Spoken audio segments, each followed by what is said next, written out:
আমার জীবনের সবচেয়ে কষ্টের জায়গা একটা জায়গায়, আর সেটা বৃহস্পতিবার শুক্রবার হলে মনে হয় যে বেশি গভীর হয়ে যায়। তো হ্যালো, আসসালামু আলাইকুম, welcome to our page Aladdin genie lifestyle. সবাই আশা করছি ভালো আছেন, আমরাও ভালো আছি আলহামদুলিল্লাহ। যত যাই সিচুয়েশন আসুক না কেন, আলহামদুলিল্লাহ বলাটাও কিন্তু অনেক কিছু। তো আজকে শুক্রবার চলে আসলাম লং আরেকটি ভিডিও নিয়ে। তারা বাবা ছেলে ঘুমাচ্ছে, এখন বাজে 9টা। আমি ভাবলাম নাস্তাটা রেডি করে তাদেরকে ডাক দিব, তার জন্য চলে আসলাম কিচেনে। সর্বপ্রথম বসিয়ে দিলাম চা, আর এদিকে পেঁয়াজ কুচি কাঁচামরিচ কুচি করে নিলাম। একটা ডিম দিয়ে ভালো করে মেখে নিব। আজকে একটু অন্যরকম পাউরুটি খাবো। যদিও এরকম রেসিপি আমি আগেও দিয়েছিলাম, অনেক আগে, হয়তো আপনারা আগের ভিডিও দেখলে দেখতে পেয়েছেন। আমাদের প্রায় শুক্রবার দেখা যায় সিঙ্গারা, সমুচা, পাউরুটি এগুলা দিয়ে কাটানো হয়। অনেক রকম করে পাউরুটিটা খাওয়া হয়। তো আজকে লবণ পেঁয়াজ কাঁচামরিচ ভালো করে মেখে তারপর পাউরুটিতে মেখে মেখে আমি তেলে ভেজে নিয়েছি। আর এই পাউরুটিটা আপনারা চাইলে বাটারে ভাজতে পারেন, ওটা অনেক সুন্দর ফ্লেভার হয়। তেলে ভাজলেও খারাপ হয় না। যেহেতু একটা ডিম ফেটিয়ে নিয়েছি, তো 3টা পাউরুটি হয়েছে, বেশি আর হয়নি। তার মধ্যে বেশি করে পেঁয়াজ আর মরিচ আমার ভালো মানুষেরটাতে দিয়েছি, আর পাপাইটাতে একটু কম দিয়েছি। ওইদিকে চায়ের লিকার করে রেখেছি, আর এদিকে পাউরুটিটা হওয়ার পর হটপটে রেখে দিচ্ছি। তারপর চাটা আবার বসিয়ে দিব, তারপর ওদের ডাকতে যাব বাবা ছেলেকে। বৃহস্পতিবার আর শুক্রবার হলে আমার মনটা অনেক খারাপ থাকে, কাজ করতেও ভালো লাগে না, মানে কাজ আমার হাতে উঠতেই চায় না। যেহেতু আমার একটা ছোট বাচ্চা আছে, তো কাজ তো করতেই হবে, রান্না বান্না তো করতেই হবে। তারপরও কালকে ভালো মানুষকে বলেছিলাম আজকে মানে শুক্রবার তুমি একটু রান্না টান্না কইরো বা আমাকে খাওয়াইও।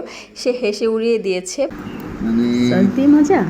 মেবি শুনতে পাচ্ছেন সে ফোনে কথা বলতেছে, মানে আমার মেজাজ গরম হয়ে যায়। অফিসের দিন সারাটা দিন এরকম ব্যস্ত থাকে, তারপর ফোনে আসলে বাসায় বকবক করে, তারপরও কিছু বলি না, ঠিক আছে অফিস টাইম কাজ করে বা ফোনে কাজ করে, ঠিক আছে ফোন নিয়ে থাকুক। কিন্তু অফ ডেতে যখন সে ফোনে কথা বলে আমার মেজাজ গরম হয়ে যায়, কিছু বলতেও পারি না, সহ্যও করতে পারি না। এদিকে আমার পাপাইটার পাউরুটিতে যতগুলা কাঁচামরিচ পড়েছিল সে বেছে বেছে উঠিয়ে রাখছে, মাশাল্লাহ। কেন এখন তুমি খাবে না কেন? বাবা বাবা খাওয়াই দিত। বলেছিলাম না আগের ভিডিওতে, সে প্রথম খাবারটা এক্সাইট হয়ে খাবে, তারপর আমাকে আর পাপা থাকলে পাপাকে খাইয়ে দিতে বলবে। মাশাল্লাহ মাশাল্লাহ, আমার পাপাটার জন্য দোয়া করবেন। তারা বাবা ছেলে এখন যাচ্ছে জুম্মার নামাজ পড়ার জন্য। ভিডিও করতেছি বলে পাপাটা একটু লজ্জা পেয়ে গিয়েছিল,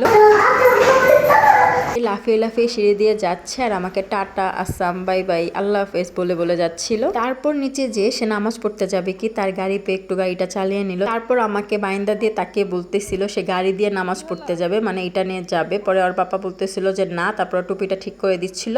তারপর তার পাপার জন্য সে একটা গেটের মধ্যে বাড়িও খেলো, দেখতে পাবেন। তার পাপার অসাবধানতায় সে বাড়িটা খেয়েছে। সে তাকে দেখে বের করবে না, না সে আগে যে পিছনে ওকে রেখে হাঁটছিল। আর এই যে দেখেন একটু পরে ঠুস করে বাড়িটা খাবে। এই তো দেখছেন এটা কার দোষ বলেন তো, মানে কোনো কিছুতেই খেয়াল করবে না। যাই হোক বেশি ব্যথা পাইনি। আমি চলে আসছি কিচেনে রান্না করার জন্য। অলরেডি আমি মাংসটা কষিয়ে বসিয়ে দিয়েছিলাম ঝোল দিয়ে। মজার ব্যাপার হচ্ছে আমি এদিকে সুইচটা না অন করে চলে গিয়েছিলাম তাদের বাবা ছেলেকে বিদায় করতে। 15 থেকে 20 মিনিট পরে এসে দেখি আমার সুইচই অন করা হয়নি। মেজাজটা কেমন লাগে বলেন তো। ভেবেছি হয়তো কষানো হয়ে গিয়েছে, জলও শুকানো হয়ে গিয়েছে, আলু দিয়ে দিব, কিন্তু এসে দেখি ওমা তরকারি নড়াচড়া করে না। নড়াচড়া করবে কিভাবে, রাইস কুকারের সুইচ যদি অফ থাকে। তরকারিটাতে মনে হচ্ছে মরিচটা একটু বেশি দিয়ে দিয়েছি, তাই ভাবলাম পাপাটা খাবে কিভাবে, তাড়াতাড়ি করে একটু ভুনা ডাল বসিয়ে দিলাম। সাথে ছিল কালকে দন্দুলার চিংড়ির তরকারি, আর পাপাইটার জন্য টক ডাল রান্না করেছিলাম, সব মশলা দিয়ে তেল দিয়ে বসিয়ে দিয়েছিলাম। পরে আর বাগার দেওয়া হয়নি, যে গরম পড়েছে টক ডালটা কিন্তু ভালোই লাগে। আর আগের ভিডিওতে বলেছিলাম এদিকে মিল্ক পাউরুটিটা পাওয়া যায় না, তো ভালো মানুষ অনেক খুঁজে মিল্ক পাউরুটিটা নিয়ে আসছে। তো এটাকে আর মিস করা যায়, দুধ দিয়ে পাউরুটি। তো খেয়ে নিলাম বিকালের দিকে। তো সবাই ভালো থাকবেন, আজকের মতো এতটুকুই। আল্লাহ হাফেজ, আসসালামু আলাইকুম।